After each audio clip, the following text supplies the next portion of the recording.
စစ်ပြေးဒုက္ခဖြစ်နေရတယ်တခြားသဘာဝပေးရနေခံနေရတယ်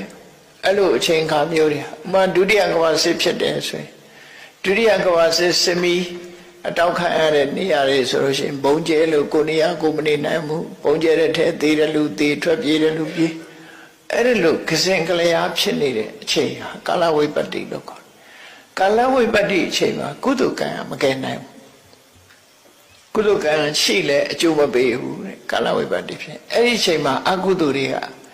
တောမီးလောင်တော့တောကြောင်လက်ကမောင်းခတ်ဆိုတဲ့အကုသိုလ်တွေကအကျိုးပေးလာတယ်အဲ့ကြမကောင်းတာတွေနဲ့ကြွယ်တွေ့ရချို့ကအဲ့လိုအချိန်ခေတ်ဆိုးကာလဆိုကြီးမှာအသက်ခံရတဲ့လူတွေရှိတယ်ဘဝဆုံးရှုံးသွားတဲ့လူတွေရှိတယ်အများကြီးပဲနော်ကာလဝိပတ္တိလို့ခေါ်တယ်နောက်တစ်ခုကတော့ဥပတိဝိပတ္တိရှုပ်စင်းပြည့်ရွင်းနေတယ်ရစီကန်းနေတယ်သို့မဟုတ်ခြေတော်ကျိုးနေတယ်ဘဝမှာမပြည့်မစုံတစ်ခုဖြစ်လာတယ်ဆိုရင်ဥပတိဝိပတ္တိလို့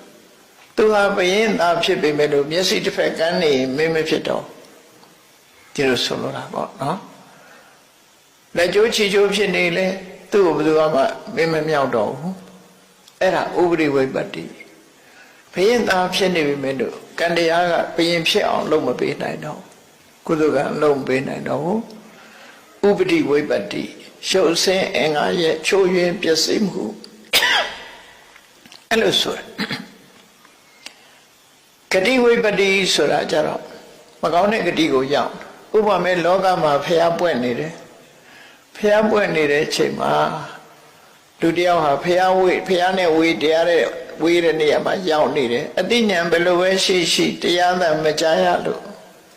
သောတာပန်မဖြစ်နိုင်တဲ့လူတွေအများကြီးဖြစ်သွားတရားဥမရတဲ့ပုဂ္ဂိုလ်တွေဖြစ်သွားဂတိဝိပတ္တိလို့ဆိုတဲ့တရိစ္ဆာန်ဘဝပြိတ္တာဘဝအတူတကယ်နာမရှိတဲ့နာချဖို့ရုပ်မရှိတဲ့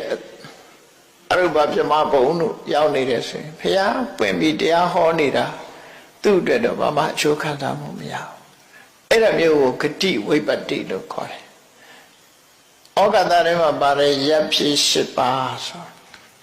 ဂတိဝိပတ္တိဖြစ်တယ်ရပ်ဖြစ်၈ပါး